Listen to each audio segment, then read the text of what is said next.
बिस्मिल्लाहिर्रहमानिर्रहीम। अस्सलाम वालेकुम गाइस, आप देख रहे हैं एलिट मैथमेटिक्स। हम स्टार्ट कर रहे हैं एलिमेंट्री नंबर थ्योरी का सेकंड लेक्चर है आज। फर्स्ट लेक्चर में हमने डिस्कस किया था वेल ऑर्डरिंग प्रिंसिपल क्या होता है और आर्शिमीदियन प्रॉपर्टी क्या होता है। नेक्स्ट हम देखते हैं first principle of finite induction और इसके रिलेटेड हम एक्सरसाइज के कुछ क्वेश्चंस देखेंगे। सबसे पहले इसकी स्टेटमेंट देख लेते हैं। First principle of finite induction की स्टेटमेंट हमारे पास क्या है। Let S be a set of positive integers. हमारे पास जो एस है वो पॉजिटिव इंटीजर्स का सेट है और हमने पिछले लेक्चर में देखा था कि पॉजिटिव इंटीजर्स कौन से होते हैं। नेचुरल नंबर का सेट जो है वो पॉजिटिव इंटीजर्स कहलाता है with the following property. S जो है वो पॉजिटिव इंटीजर्स का सेट है, उसके अंदर कौन सी प्रॉपर्टीज़ होल्ड होनी चाहिए। First one, the integer one belong to S. One जो है वो एस से बिलोंग करना चाहिए। सेकंड वन है when the integer K is in S. जब इंटीजर के जो है वो एस में बिलोंग करेगा, the next integer K plus one must also be in S. अगर k जो है वो s में बिलोंग कर रहा है, k belong to s, then k plus one must also belong to s। Then s is the set of all positive integers. अगर ये तीनों प्रॉपर्टीज़ ये टू प्रॉपर्टीज़ जो हैं वो सेट s के अंदर होल्ड करती हैं, तो फिर जो सेट s है वो क्या होगा, पॉजिटिव इंटीजर्स का सेट होगा। तो हम इसको लिख सकते हैं फिर s is equal to n। ठीक है, अब हम इसका प्रूफ देखते हैं। हम इसके प्रूफ करने के लिए हम इसको कंट्रेरी सपोज कर लेंगे। ऑन कंट्रेरी सपोज s जो है वो पॉजिटिव इंटीजर्स का सेट नहीं है, तो इसका मतलब s जो है वो does not equal to natural numbers. तो हमने लेट कर लिया एक सेट t है जिसमें जो है वो एलिमेंट जो हैं वो नेचुरल नंबर से ही बिलोंग कर रहे हैं, लेकिन इस तरह के एलिमेंट हैं जो सेट s में नहीं हैं। हमने सेट t में वो एलिमेंट लिए हैं जो सेट s में नहीं हैं। Suppose that a is the least element of t। उन्होंने कह दिया कि t का जो है हम सपोज कर लेते हैं लीस्ट एलिमेंट जो है वो a है। अब a जो है वो ग्रेटर देन है 1। हमने 1 क्यों लिया है, क्योंकि हमने ये कहा था कि 1 जो है वो बिलोंग करेगा s से। ठीक है, ये फर्स्ट वन प्रॉपर्टी तो ज़रूर होल्ड होनी चाहिए ना सेट s में। तो हमने जो है इसीलिए हमने यहाँ पे कहा हमने वो वाले एलिमेंट लेने हैं जो सेट s में मौजूद ना हो। इसीलिए हमने जो भी एलिमेंट लेना है यहाँ पे वो ग्रेटर देन होना चाहिए 1 से। अब इस 1 को इस तरफ ले आएंगे तो a माइनस 1 ग्रेटर देन हो जाएगा a से, और हमें पता है a माइनस 1 भी किस में बिलोंग करेगा, सेट s में। ठीक है, a माइनस 1 सेट s में बिलोंग करेगा। तो अगर हम a की जगह पे a प्लस 1 लिख दें, जैसा कि यहाँ पे k प्लस 1 था, अगर k बिलोंग कर रहा है सेट s में तो k plus 1 must be in s। तो हमने क्या दिया, a की जगह पे a प्लस 1 रखें और ये माइनस 1 एज इट, तो ये प्लस 1 और ये माइनस 1, तो इसका क्या मतलब होगा, फिर a भी बिलोंग कर रहा है इससे। हमने तो ये कहा था जो हम एलिमेंट लेंगे वो सेट s में बिलोंग नहीं करेगा, जबकि हमें तो एक ऐसा एलिमेंट मिल गया है जो सेट s में भी बिलोंग कर रहा है, विच इज़ अ कंट्राडिक्शन। ये हमारे पास क्या है, कंट्राडिक्शन है। To our fact that a belong कर रहा है t में से, so our supposition was wrong and s is equal to है n। जो सेट s है वो पॉजिटिव इंटीजर्स का ही सेट है और जो t है वो एक एम्प्टी सेट है। ठीक है, इसी चीज़ को हम एक मैथमेटिकली एग्जांपल लेके देख लेते हैं कि इस चीज़ का क्या मतलब है।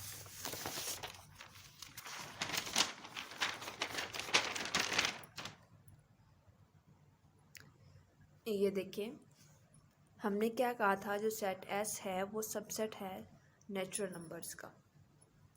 हमने सेट एस ले लिया जिसमें एलिमेंट लिए 1 2 3 4 5 और ये किसका सबसेट है, इसका हर एलिमेंट नेचुरल नंबर के सेट में बिलोंग कर रहा है।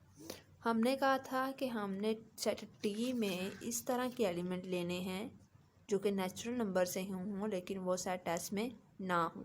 हमने सेट बना लिया सेट टी 6 7 8 9 10। हमने क्या सपोज किया था, कंट्रेरी सपोज किया था, S does not equal to N. तो एस हमारे पास क्या है 1 2 3 4 5 और नेचुरल नंबर का सेट हमें पता है 1 2 3 4 सो ऑन, ये इन्फिनिटी तक जाता है। ठीक है, तो हमारे पास यहाँ पे ये कंडीशन हो गई कि एस जो है वो does not equal to N. अब हमने क्या सपोज किया था, कंट्रेरी सपोज कर लिया। हमने कहा सेट टी में इस तरह के एलिमेंट हैं जो सेट एस में नहीं है। हमने वो ऐसे एलिमेंट लिख लिए जो सेट एस में नहीं है। ठीक है, अब हमने क्या देना था कि suppose that A is the least element of T. अब जो टी का लीस्ट एलिमेंट है वो हमारे पास क्या है 6 क्या है लीस्ट एलिमेंट है और ये ग्रेटर देन होना चाहिए 1 से, ऐसे ही हमने कहा था। अब हम 6 - 1 करें, 6 - 1 ग्रेटर देन है 0 से, तो 6 - 1 क्या आएगा 5 ग्रेटर देन है 0 से और 5 जो है वो बिलोंग कर रहा है सेट एस में से। हमने क्या कहा था, हमने ऐसे ही कहा था 1 - s 1 - 1 किससे बिलोंग कर रहा है सेट एस में से। और हमने देख लिया कि 6 - 1 = 5 और 5 किससे बिलोंग कर रहा है सेट एस में से। ठीक है, अब अगर हम इसमें 6 में +1 करते हैं और -1 करते हैं, अगर 6 जो है वो सेट टी का एलिमेंट है तो 6 + 1 भी सेट टी का ही एलिमेंट होगा। ठीक है, 6 + 1 करते हैं और -1 करते हैं और इसका आंसर देखते हैं क्या वो बिलोंग कर रहा है सेट एस में से। तो ये हमारे पास 6 आ जाएगा, 6 जो है वो बिलोंग नहीं कर रहा सेट एस में, इसीलिए ये हमारे पास क्या आ गई है कंट्राडिक्शन आ गई है। ठीक है, ये हमारे पास कंट्राडिक्शन आ गया जिससे हमें पता चला जो हमने सपोज किया था S does not equal to N, तो according to this contradiction S जो है सेट एस जो है वो पॉजिटिव इंटीजर्स का ही सेट है और ये नेचुरल नंबर्स के इक्वल है और हमारे पास यहाँ पे जो टी है वो एक एम्प्टी सेट है। ठीक है, नेक्स्ट हम एक्सरसाइज के कुछ क्वेश्चंस देखते हैं जिसमें हम first principle of finite induction को यूज़ करेंगे। ओके गाइस, नेक्स्ट वन हम एक्सरसाइज जो है 1.1 स्टार्ट करते हैं जिसका क्वेश्चन नंबर 1 है, establish the formulas below bye mathematical induction.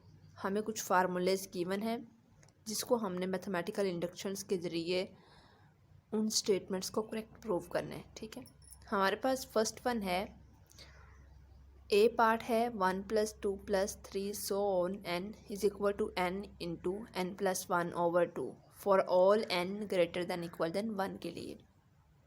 Induction mathematical induction में हमारे पास 3 स्टेप्स होते हैं। फर्स्ट वन होता है बेस स्टेप जिसको हम चेक करते हैं n = 1 के लिए क्या वो स्टेटमेंट ट्रू है। फिर हम सपोज कर लेते हैं n = k के लिए, देन हम प्रूफ करते हैं k + 1 के लिए। ठीक है, सबसे पहले हम देखते हैं n = 1 के लिए।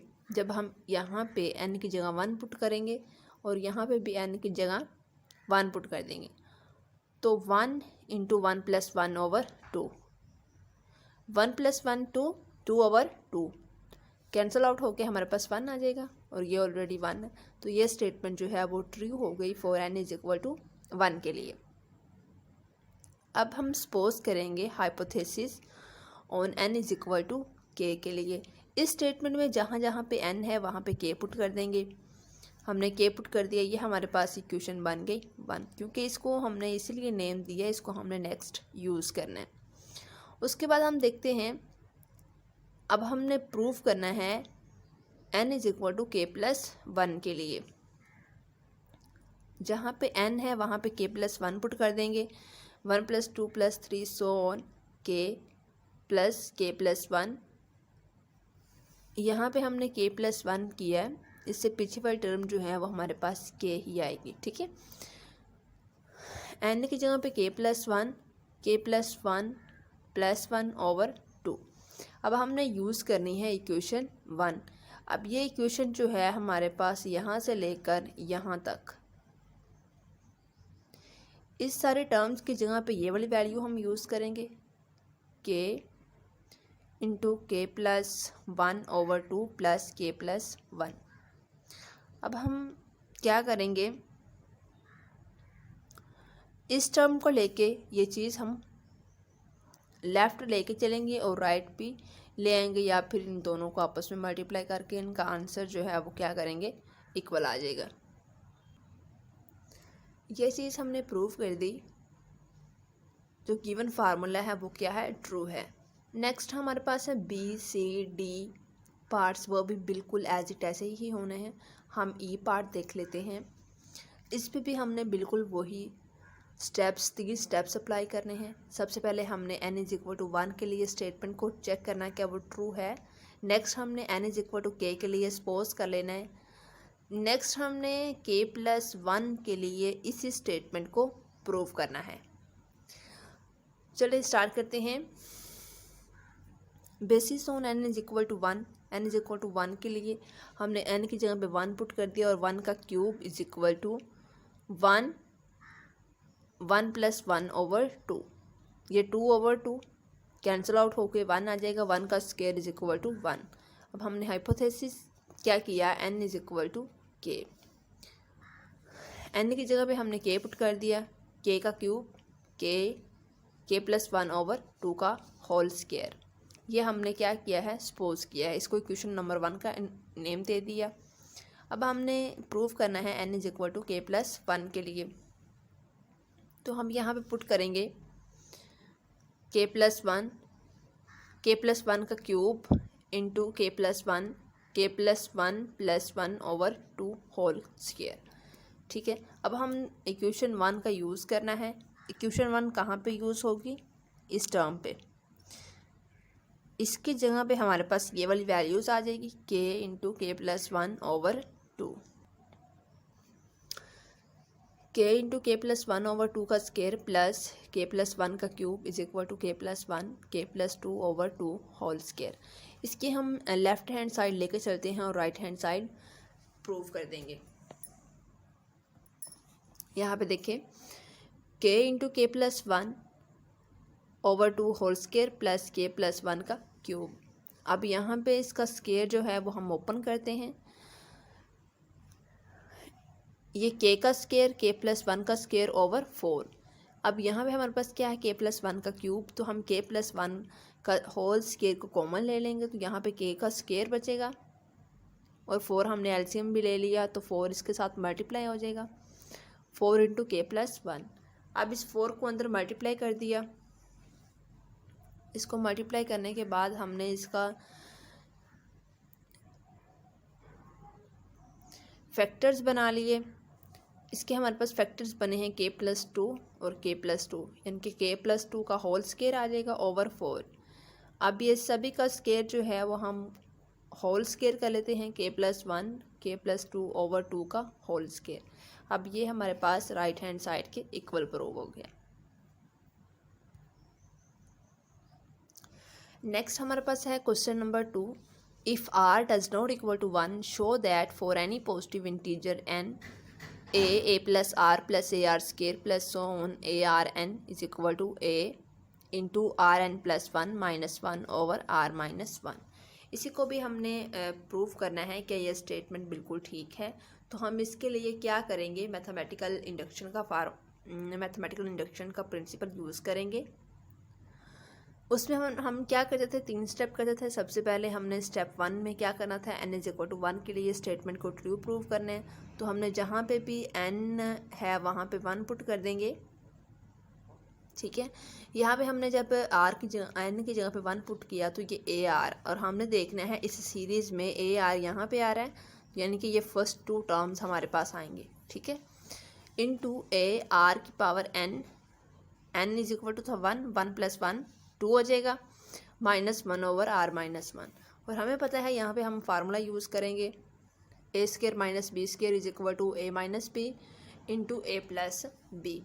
यहाँ पे वो फार्मूला यूज़ करेंगे, ये r-1 से कैंसिल हो जाएगा, तो हमारे पास जो है ये स्टेटमेंट जो है वो ट्रू प्रूव हो जाएगी for n is equal to 1 के लिए। अब हम सपोज कर लेंगे n is equal to k के लिए, जहाँ पे n है वहाँ पे k पुट कर देंगे और ये हमारे पास इक्वेशन 1 बन जाएगी।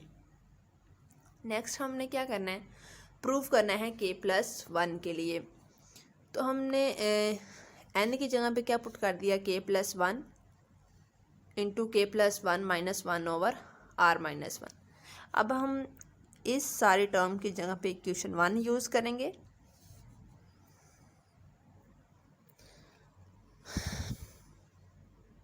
ये हमने इक्वेशन 1 की वैल्यू यहाँ पे पुट कर दी, a k की power k + 1 -1/r-1 plus a(r(k + 1 is equal to a(r(k + 2 -1/r-1। इसकी हम लेफ़्ट हैंड साइड लेकर चलते हैं और राइट हैंड साइड बनाते हैं। हमने यहाँ पे क्या किया, सबसे पहले एलसीएम ले लिया, एलसीएम लिया तो ये r-1 इसके साथ मल्टीप्लाई हो गया। अब हमने क्या किया, a(r(k + 1 था, इस r को अंदर मल्टीप्लाई कर दिया, ठीक है, इस r-1 को अंदर मल्टीप्लाई किया तो हमारे पास ये टर्म आ गई। अब ये टर्म और ये टर्म आपस में कैंसिल आउट हो रही हैं, तो हमारे पास जो बाकी रिमेनिंग टर्म है वो a(r(k + 2 -1, a हम कॉमन ले लेंगे, r(k + 2 -1/r-1।